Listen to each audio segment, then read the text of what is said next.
देखो क्लास 8 के लिए ये याद रखना फैक्टराइजेशन।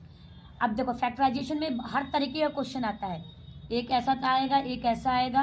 तो पहले फैक्टराइज कर, पहले सबसे पहले अगर ऐसा क्वेश्चन दिया हुआ और बोलेगा भाई कभी कभी इसका आइडेंटिटी भी पूछेगा कि भाई आइडेंटिटी भी यूज़ करना है। पहले तो क्वेश्चन लिख लो 9x² माइनस 49y²। तो सबसे पहले आपको तो देखो स्क्वायर में तोड़ दो पहले इसको, तभी आपको आइडेंटिटी लिखना पड़ेगा। 9 किसका स्क्वायर होता है? 3 का, 3x। देखो 3 के ऊपर अगर स्क्वायर लगाएंगे तो 9 आ जाएगा, x के ऊपर स्क्वायर लगाएंगे तो x² आ गया। आ गया समझ में? माइनस 49 का क्या स्क्वायर होता है? 7। तो 7 लिख देंगे, 7y²।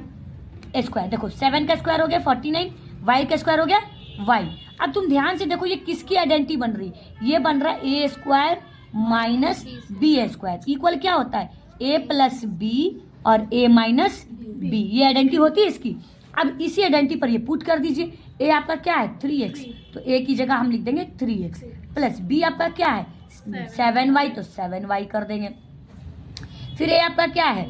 3x माइनस b आपका 7y। हो गया आंसर, कुछ भी नहीं था। उसी तरीके से नेक्स्ट b वाला जो क्वेश्चन आपका है, b वाला क्या है आपका क्वेश्चन?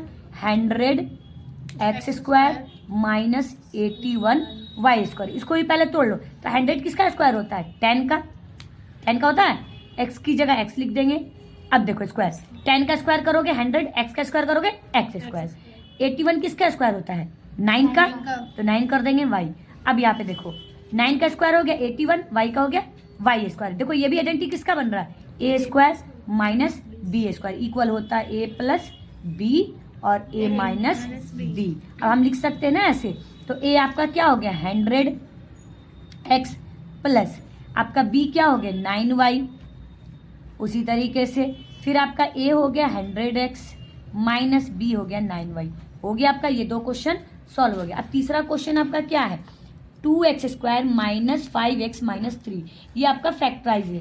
देखो फैक्टराइजेशन कैसे करेंगे? पहले क्वेश्चन लिख लो 2x² माइनस 5x माइनस 3। बहुत ध्यान से देखोगे, एक अगर आपको फैक्टराइजेशन आ गया ना तो किसी भी तरीके का फैक्टराइजेशन आप तोड़ लोगे। सबसे पहले आप क्या करो? शुरू वाले को एंड वाले से मल्टीप्लीकेशन करके देखो, शुरू वाले को एंड से। तो कितना देखो 3 को अगर हम 2 से मल्टीप्लीकेशन करेंगे तो कितना जाएगा? 6x²। अब हमें बीच में कितना नंबर है? 5। अब हमें ऐसा नंबर चूज करना है कि मल्टीप्लीकेशन करें तो हमें 6² आना चाहिए, और अगर हम प्लस या माइनस करें तो हमें बीच वाला नंबर है। तो सबसे पहले देखो कि कौन कौन ऐसा टेबल है जिसमें 6 आता है। तो सबसे पहले हम 3 का टेबल लेंगे। 3 2 6 आ गया। अब 3 और 2 को प्लस करके देखो आ रहा है कि नहीं 5। 3 और 2 को देखो 5, तो आ गया 5। तो देखो हमने अगर प्लस किया इसी डिजिट को तो 5 आ गया, तो बीच वाला नंबर मिल गया।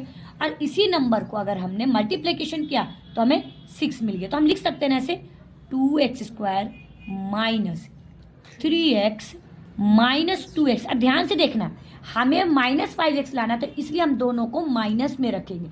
अगर हमें प्लस 5x लाना होता तो दोनों को प्लस में रखेंगे। यही नहीं कि एक प्लस और एक माइनस कर दोगे। अगर यहाँ माइनस में जोड़ के कर रहे हो तो दोनों को माइनस में रखोगे, और माइनस जैसे 3 था सेम आ गया। अब दोनों में देखो क्या कॉमन है?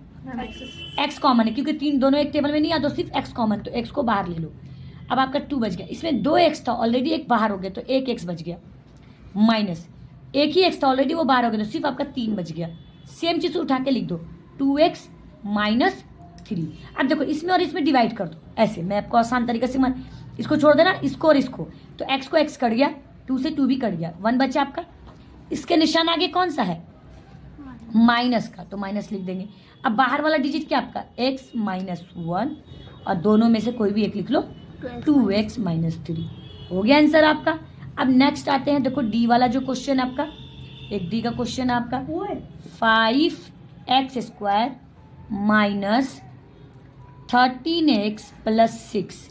अब देखो उसमें भी सेम वैसे ही करना है, शुरू वाले को एंड वाले से मल्टीप्लीकेशन करो तो 6 5 से कितना हो जाएगा? 30x² आ गया। मल्टीप्लीकेशन करने पे हमें 30x आ गया।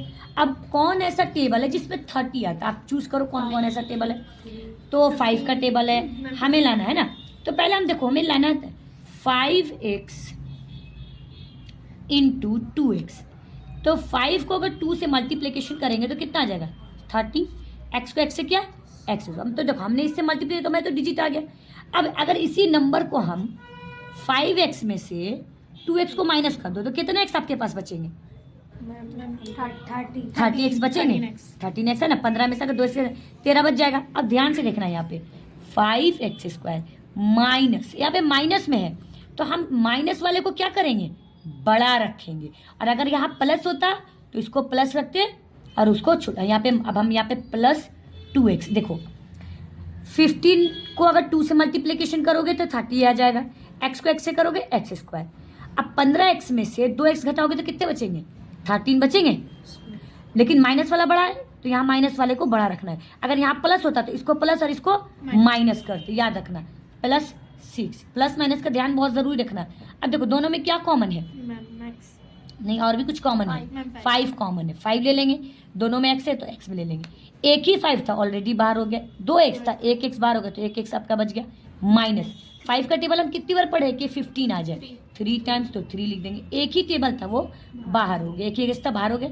सेम चीज को उठा के यहाँ पे लिख दी x माइनस 3।